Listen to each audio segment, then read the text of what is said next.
Hai, apa kabar kalian semua? Pasti capek ya? Udah biasa kan? Udah jadi makanan sehari-hari? Oke, episode kali ini aku mau bahas tentang Home Sweet Home. Home Sweet Home kan identik dengan suasana rumah yang nyaman, aman, dan tentram.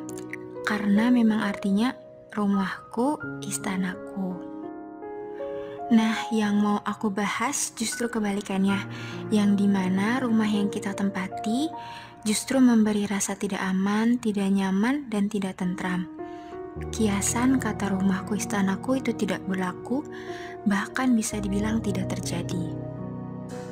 Kamu pasti pernah ya, udah capek seharian karena tugas, kerja, ataupun capek karena pikiran sendiri, dan pulang ke rumah berharap bisa menenangkan pikiran yang jenuh dan meredam emosi kamu, tapi justru malah memperkeruh suasana dan keadaan. Kamu yang hanya bisa menahan emosi, yang hanya bisa diam, berusaha sebisa mungkin menerima suasana rumah yang membuat kamu merasa, aku ingin segera pergi, tapi gak tahu kemana ya kan? Ya emang, mau pergi kemana coba? Aku bingung mau kemana, tapi kalau begini terus aku gak tahan. Bisa gak sih kalian tenang, damai, akur, atau ajak aku ngobrol? Tanya ke aku, kayak, kamu tuh kenapa? Sampai aku tuh gak bisa gitu loh, nyaman di rumah sendiri. Semua waktu aku habisin sendirian di kamar. Nangis, ketawa, ngelamun, bahkan putus asa loh. Ngertiin dong, aku tuh lagi capek. Aku tuh lagi kesulitan. Bisa gak sih? Sebentar aja. Pasti pernah ya sampai di titik itu. Karena kamu merasa bahwa semua bentakan, judgement, perkelahian, masalah pribadi, siksaan fisik dan batin, juga hal traumatis lainnya berasal dari rumah. Kamu berusaha bertahan karena kamu bingung kan? Kamu sadar, kamu masih butuh mereka. Kamu gak bisa berpendapat, gak bisa ngeberontak, gak bisa ngelawan, bahkan untuk sekedar diskusi atau memberi masukan pun gak bisa. Pasti terkekang. Aku tahu kalian capek dan punya masalah, tapi kenapa aku yang harus jadi korban? Aku gak salah kok dimarahin, salah sedikit kok dibentak. Aku beda sendiri kenapa dibilang buruk. Sambil ngelamun di kamar jam 1 malam, berharap di malam sunyi itu emosi kamu mereda dan mencoba memahami keadaan keluarga dan suasana rumah. Menangis tanpa suara, merasakan dada sebelah kiri terasa sakit, seiring tangisan yang coba kamu tahan agar tak terdengar oleh orang rumah. Kamu berusaha mengatur nafas seiring dengan isak tangis di malam hari. Belum lagi, lingkungan di luar yang makin menambah beban mental kamu. Entah itu di lingkungan sekolah, lingkungan pertemanan, lingkungan kerja, ataupun lingkungan sekitaran rumah. Kamu dipaksa bersosialisasi dan beradaptasi, yang dimana sebenarnya lingkungan itu tuh gak cocok sama kamu. Akhirnya apa? Kamu ngerasa gak nyaman. Dijauhi teman di lingkungan sekolah, pertemanan yang akhirnya punya circle lagi, teman yang jahat di lingkungan kerja, bahkan lingkungan sekitaran rumah pun sama mengerikannya. Aku capek loh ini. Di luaran sana aku gak nyaman. Di rumah pun aku juga gak nyaman. Bisa tolong pergi gak sih? Atau hargain aku sebagai orang yang berguna. Aku ini manusia. Apalagi kalau kalian pernah di posisi tinggal di rumah sanak saudara atau tinggal berjauhan dengan orang tua. Aku pernah, untuk selama beberapa tahun aku tinggal dengan mereka. Aku yakin untuk yang pernah ngalamin, pasti udah tahu rasanya sakit ketika dibandingin sama saudara sendiri, dapat perlakuan tidak adil, nggak ada simpati dan empati khusus untuk kita. Aku ngerasa kayak anak tiri, anak yang bener-bener dijauhin, anak yang bener-bener dibedain. Apa-apa susah. Kalaupun kita mau berpendapat sesuatu atau mau protes, pasti selalu dengan kata-kata, masih mending ya ada yang mau nampung kamu. Untung aja kamu gak hidup di jalanan. Rasanya tuh kayak kita tuh ada di rumah orang lain. Canggung, bingung, takut, dan trauma. Apa mereka peduli? Aku rasa enggak. Karena mereka menganggap kitalah yang menjadi beban untuk mereka. Kamu pernah dapat ucapan yang menyakitkan dari mereka? Gimana keadaan kamu sekarang?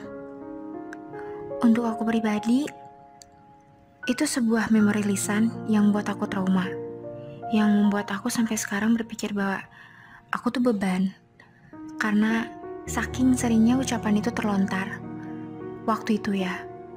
Dan sampai sekarang, aku ngerasa bahwa aku beban untuk siapapun. Untuk temen, untuk orang tua, untuk siapapun itu aku ngerasa bahwa aku beban.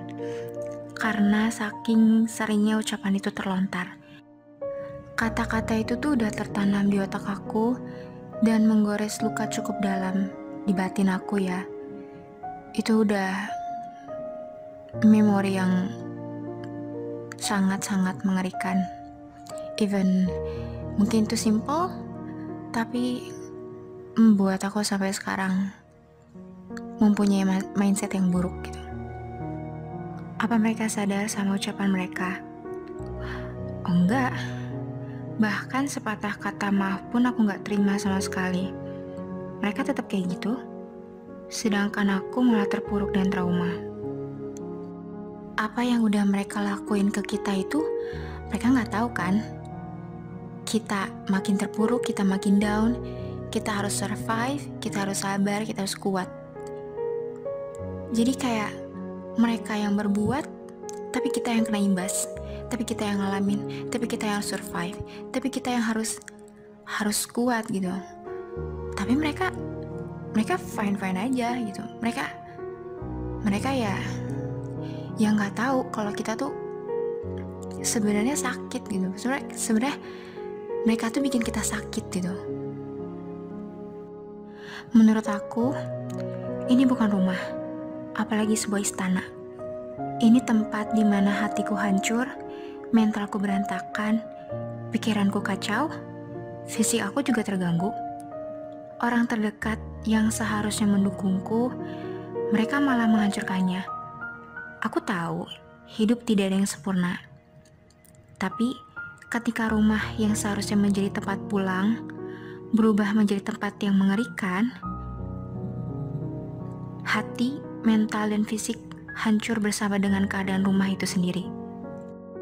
Tapi ya, aku harus tetap mengapresiasi diri aku sendiri, karena aku masih mau bertahan dan belajar. Kalian juga ya, ini tuh suatu hal yang hebat loh. Masih mau bernafas untuk esok hari dan berharap bisa melewati keadaan yang sulit ini. Apa hal hebat lainnya? Kamu berusaha bersikap positif, dengan tidak menjadi pribadi yang buruk, tidak salah memilih jalan, dan berusaha sabar semaksimal mungkin dengan keadaan yang sekarang. Memang sulit, apalagi dijalani sendirian. Untung gak gila ya. Untung kita gak gila, itu gak pokoknya gak sampai gila deh gitu. Ini tuh hal yang patut diapresiasi dari diri kalian, dimana kalian masih mau tertawa, masih mau nerimain, masih mau sabar, dan masih mau sadar biar gak gila. Dan banyak lagi hal-hal kecil yang harus kalian apresiasi untuk diri sendiri ya. Hal sekecil apapun itu harus kalian apresiasi. Hari ini bisa ketawa sama temen, hari ini ketawa karena lihat buku, baca buku, nonton film, ketawa karena kucing, ketawa karena hewan, ketawa karena hal-hal lucu lainnya gitu. Daripada berpikiran buruk terus kan. Aku harap kalian semua sehat selalu dan masih semangat dengan kegiatan yang sedang dijalani. Aku nggak bisa ngasih banyak motivasi ke kalian karena aku sendiri bingung dengan keadaan rumah aku sendiri. Dan lagi, aku yakin pendengar aku pasti orang yang hebat karena mau belajar dari keadaan yang sedang dialami. Kamu pasti kuat, kamu pasti kuat, kamu pasti sabar. Dan itu hebat. Hargai hal yang membuat kamu bertahan sampai saat ini. Seperti lagu favorit, film, buku atau novel, hewan peliharaan, atau barang, atau apalah itu terserah. Yang bikin kamu tuh, mood kamu membaik mungkin. By the way, aku punya T-Rex. Itu ayam sih, tapi menurut aku itu T-Rex. Namanya T-Rex, ayam jantan. Kamu pasti punya kan barang-barang yang berharga bikin kamu seneng, hewan peliharaan yang bisa diajak ngobrol, yang bisa bikin kamu ketawa, atau kamu suka ngobrol sama tembok dan bikin mood naik. Nggak apa-apa. Apapun itu, selagi itu masih positif dan bikin mood kamu naik, bikin hari-hari kamu terasa lebih berharga, boleh. Apapun itu, meskipun kata orang, ih ngomong sama tembok, ya nggak apa-apa. Untung tidak gila. Ngomong sama tembok nggak gila kok. Aku juga begitu soalnya. Hehe. Tapi nggak apa-apa. Daripada stres, daripada gila, harus ada kegiatan atau benda atau suatu hal yang bikin kamu bahagia. Ya, cukup sekian. Sehat selalu mentalnya. Jangan lupa hapus dulu air matanya sebelum tidur. Tenangin pikiran, terus tidur. Cici pamit ya.